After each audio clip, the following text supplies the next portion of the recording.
बिस्मिल्लाहिर्रहमानिर्रहीम। हज़रात मारिफ़ उल-हदीस की एक हदीस का मुताला करेंगे। ये मारिफ़ उल-हदीस की हदीस नंबर 475 है और बुखारी शरीफ की तरतीब के लिहाज से ये हदीस नंबर 835 है। इस हदीस में भी नबी अकरम सल्लल्लाहु अलैहि वसल्लम ने हमें ये बात बताई कि तशहुद के बाद अपने पसंद की कोई दुआ पढ़ ले इंसान, और इस पे इमाम बुखारी रहमतुल्लाह अलैह ने जो बाब बांधा, मा यतखय्यरु मिनद दुआए बाद तशहुद, यानी तशहुद के बाद पसंदीदा दुआ करना। हदीसु इब्ने मसूद रज़ियल्लाहु अन्हु फ़ित तशहुद तक़द्दम करीबन वक़ाल फ़ी हाज़िहि रवाया बाद क़ौलिही व अशहदु अन्ना मुहम्मदन अब्दुहु व रसूलुहु सुम्मा यतखय्यरु मिनद दुआए अजबहु इलैहि फ़यदुउ रवाहुल बुखारी।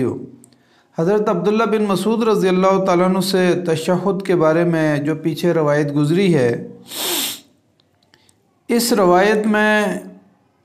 अशहदु अन्ना मुहम्मदन अब्दुहु व रसूलुहु के बाद आप सल्लल्लाहु अलैहि वसल्लम ने फरमाया, फिर जो दुआ उसको पसंद आए वो पढ़ ले। यानी वहाँ पर तो नबी अकरम सल्लल्लाहु अलैहि वसल्लम की कुछ दुआओं का तस्करा था कि नबी अकरम सल्लल्लाहु अलैहि वसल्लम, इससे पीछे जो यानी अब्दुल्ला इब्न मसूद रज़ियल्लाहु ताला अन्हु की जो हदीस गुज़री है उसकी तफसील में यह था कि नबी अकरम सल्लल्लाहु अलैहि वसल्लम ने तशहुद पढ़ने का तरीक़ा सिखाया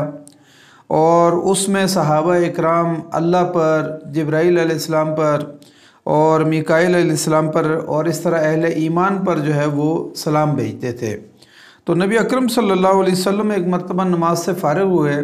और कहा कि तुम क्या पढ़ते हो, अल्लाह तो ख़ुद सलाम है, अल्लाह पर क्या सलामती भेजते हो, अल्लाह तो बज़ाते ख़ुद जो है ना वो सलाम है। तो फिर नबी अकरम सल्लल्लाहु अलैहि वसल्लम ने तशहुद का तरीक़ा सिखाया जो आजकल हम पढ़ते हैं, अत्तहियातु लिल्लाहि वस्सलावातु वत्तय्यिबात, ये तरीक़ा सिखाया कि इस तरीके से तशहुद पढ़ें और फरमाया कि इस तशहुद के अंदर फिर कोई भी अहले ईमान जो ज़मीन और आसमान के दरमियान में है वो कोई बचता नहीं है और सब के ऊपर जो है ना तुम्हारा सलाम पहुंच जाता है।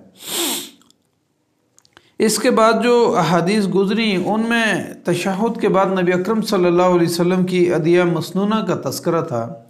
कि उसमें नबी अकरम सल्लल्लाहु अलैहि वसल्लम कब्र के अज़ाब से पनाह मांगते थे, मसीह दज्जाल के फितने से पनाह मांगते थे और ज़िंदगी और मौत के फितनों से पनाह मांगते थे,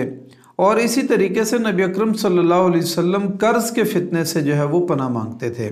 तो सहाबा इकराम ने कहा कि अल्लाह के रसूल सल्लल्लाहु अलैहि वसल्लम, आप कर्ज़ के फितने से इतनी पनाह क्यों मांगते हैं?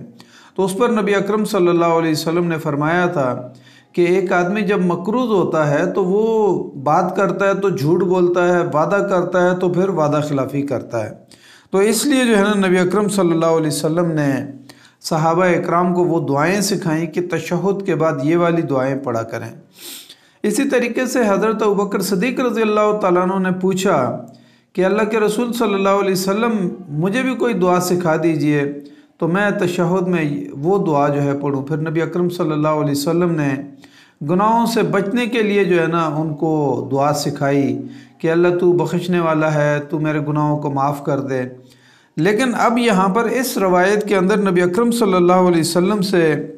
इस हदीस के अंदर जो बात आई है उसमें यह है कि तशहुद के बाद नबी अकरम सल्लल्लाहु अलैहि वसल्लम ने फरमाया कि तुम अपने पसंद की जो है ना कोई दुआ पढ़ लिया करो। इस पर जो है ना मुहद्दिसीन ने ये बात लिखी है कि सबसे बेहतरीन दुआ जो है ना, रब्बना आतिना फिद दुनिया हसना व फिल आखिरत हसना व किना अज़ाबन नार, ये बेहतरीन दुआ है जिसमें दुनिया और आखिरत की यानी भलाई को मांगा गया है और आखिरत में अज़ाब जहन्नम से, कब्र के अज़ाब से और जहन्नम के अज़ाब से, आग के अज़ाब से पनाह भी मांगी गई है। तो सबसे बेहतरीन दुआ जो है वो ये है, ये मांग ली जाए। इसी तरीके से हज़रत अब्दुल्ला बिन मसूद रज़ियल्लाहु ताला अन्हु अपने शागिर्दों को एक दुआ सिखाते थे और वो बहुत ही जामे दुआ है और मुसन्नफ़ अब्दुर रज़्ज़ाक़ के अंदर, मुसन्नफ़ अबी शीबा के अंदर और फ़तहुल बारी के अंदर भी ये दुआ मज़कूर है। उसमें वो फरमाते थे, अल्लाहुम्मा इन्नी असअलुका मिनल खैरि कुल्लिही मा अलिमतु मिन्हु व मा लम आलम, کہ اے اللہ میں تجھ سے ہر طرح کی خیر کا جو ہے نا طالب ہوں، چاہے میں اس کو جانتا ہوں یا میں اس کو نہیں جانتا، میں اس خیر کا آپ سے طالب ہوں۔ اسی طریقے سے فرماتے تھے وَأَعُوذُ بِكَ مِنَ الشَّرِّ كُلِّهِ مَا عَلِمْتُ مِنْهُ وَمَا لَمْ أَعْلَمْ، کہ میں آپ سے ہر طرح کے شر سے پناہ کا طالب ہوں، اور یعنی جس شر کو میں جانتا ہوں اور جس کو میں نہیں جانتا تو جو ہے نا اس سے مجھے پناہ دے۔ اللہم انی اسألک من الخیر ما سألک عبادک الصالحون، اور وہ کہتے تھے کہ اے اللہ میں تجھ سے اس خیر کا طالب ہوں جو تیرے صالح بندوں نے تجھ سے خیر مانگی ہے۔ وَأَعُوذُ بِكَ مِنَ الشَّرِّ مَا اسْتَعَاذَ بِهِ عِبَادُكَ الصَّالِحُونَ، اور میں تجھ سے اس شر کی جو ہے نا پناہ مانگتا ہوں جو تیرے نیک بندوں نے شر سے پناہ مانگی ہے، میں اس شر سے جو ہے نا تیری پناہ میں آتا ہوں اور تو مجھے اس سے محفوظ رکھ۔ پھر فرماتے تھے کہ اللہم ربنا آتنا فی الدنیا حسنہ وفی الآخرۃ حسنہ وقنا عذاب النار، تو ساتھ ہی وہ کہتے کہ اے اللہ مجھے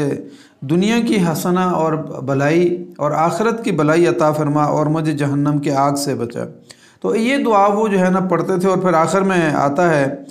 کہ ساتھ وہ یہ بھی ملاتے تھے ربنا اغفر لنا ذنوبنا وکفر عنا سیئاتنا وتوفنا مع الابرار ربنا آتنا ما وعدتنا علی رسلک ولا تخزنا یوم القیامہ انک لا تخلف المیعاد۔ یہ دعا بھی ساتھ جو ہے نا وہ ملا کے پڑھتے تھے۔ تو اس دعا کو بھی اگر یاد کیا جا سکے تو یہ بہترین دعا ہے جس میں دنیا اور آخرت کی بھلائی اور ہر طرح کی خیر کی طلب کرنا اور ہر طرح کے شر سے جو ہے نا اللہ کی پناہ مانگنا اور جہنم کے عذاب سے جو ہے نا پناہ مانگنا، یہ ساری چیزیں اس کے اندر جو ہے نا، اور اللہ کے نیک بندوں کے ساتھ جو ہے نا انسان کا، اور پھر اللہ نے جو وعدے انسان کے ساتھ کیے ہوئے ہیں وہ، یعنی ان دعاؤں کے اندر جو ہے نا ساری چیزیں آ جاتی ہیں۔ تو ہمیں کوشش کرنا چاہیے کہ عبداللہ ابن مسعود رضی اللہ تعالیٰ عنہ جو دعا اپنے شاگردوں کو سکھاتے تھے اس دعا کو بھی یاد کر لیں اور یہ دعا کریں۔ اس کے علاوہ بھی بہت ساری مسنون دعائیں ہیں جو نبی اکرم صلی اللہ علیہ وسلم کرتے تھے، تو ان میں سے اگر کسی کو کوئی دعا پسند ہے تو وہ دعا بھی کر سکتا ہے۔ تو اللہ تعالیٰ سے دعا کرتے ہیں کہ اللہ تعالیٰ ہمیں نماز کو احسن طریقے سے پڑھنے کی توفیق عطا فرمائے، اور اللہ تعالیٰ ہماری نماز کے اندر روحانیت پیدا کرے، اور ہماری نماز کو ہماری آنکھوں کی ٹھنڈک بنا دے، اور ہماری نماز کو ہماری برائیوں کے خلاف ڈھال بنا دے۔ اور جس طریقے سے نبی صلی اللہ علیہ وسلم نے ایک حدیث میں فرمایا کہ اگر ایک آدمی کے گھر کے باہر سے نہر گزرتی ہو اور دن میں 5 مرتبہ اس میں نہائے تو کیا اس کے جسم پر کوئی میل کچیل باقی رہے گی؟ تو صحابہ اکرام نے کہا کہ نہیں۔ تو بالکل ہماری نماز کو بھی جو ہے نا ہمارے گناہوں کو جھاڑنے والی اور پاک اور صاف کرنے والی جو ہے نا نماز بنا دے۔ تو اللہ تعالیٰ سے دعا کرتے ہیں کہ اللہ ہماری ان نمازوں کو قبول فرمائے۔ جزاک اللہ خیر۔ السلام علیکم ورحمۃ اللہ وبرکاتہ۔